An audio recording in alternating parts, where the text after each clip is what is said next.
So January came around, right? Everybody went out, they bought new planners because the goal was you need to get organized and you want to use a planner to help you. So even if it was paper planner or digital planner, you went out and you got it, right? So now it's the middle of the year. You used the planner 3 times and you're like, okay, I'm not organized. Everything is out of control. I need to get back into my planner, but I need a better system. So if you want to see simple things that you can do starting now to keep up with your planner that you bought in the beginning of the year, just keep watching. So of course, like all of my other productivity videos, I have a list. Okay, so here's my list of things that you can do to help you keep up with that planner. So the first thing is get a functional planner that you would not mind using. So sometimes when planners are like so much going on within the planner, you become overwhelmed and you're like, gosh, I don't feel like writing all of those things out. I don't need all of that. I just need a functional planner that I can write down my appointments. I can write down any meetings and I can write down the meal of the day, right? So get a functional planner that works for you. Sometimes we see some really cute planners and it doesn't work for us. So after a month of using it, you're like, it's just too much. I'm gonna just wing it. I'm gonna just use my phone or whatever. So the first thing is get a functional planner that works for you. So I know you've probably heard this one before, but of course I have to use it because it works, right? Set an alarm to remind you to actually use the planner. Okay, I know you're like, why? I don't want to do all that. But think about it, right? Sometimes we get so wrapped up in the day. Set an alarm to actually remind you, hey, check your planner. Okay, so go in your phone app or whatever and set an alarm to remind you to use the planner. So of course, first thing when you wake up, you know, you might want to put on a cup of tea or a cup of coffee, and then right after that, you go ahead on and check your planner. So I'm just saying. So I do have a video of my current morning routine, and in that video, you saw me right after I got done with one task, I moved right into my planner, and it kind of became a habit. So make it a habit to set that alarm and check your planner. So kind of like I said before, where you set the alarm, with this one, you want to put your planner as part of your morning routine. Make your planner part of your morning routine, okay? So within the morning, first thing you want to do or whatever along the lines of your morning routine is actually check your planner so you can know what's coming up for the day. Or you can actually put it in your nighttime routine to actually write in the planner, and in the morning routine you check it again just to make sure and just to see what you have coming up for the day.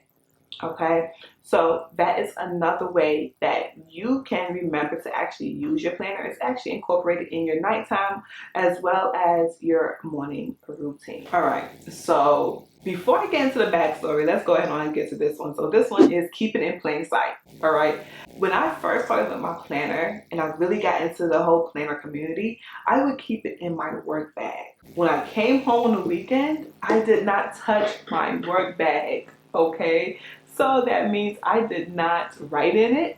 I did not add any notes. I did not add any dates, nothing. No meetings, nothing during the weekend. And even when I came home from work, guess what?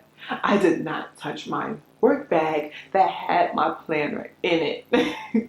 So make sure you keep the planner actually in plain sight.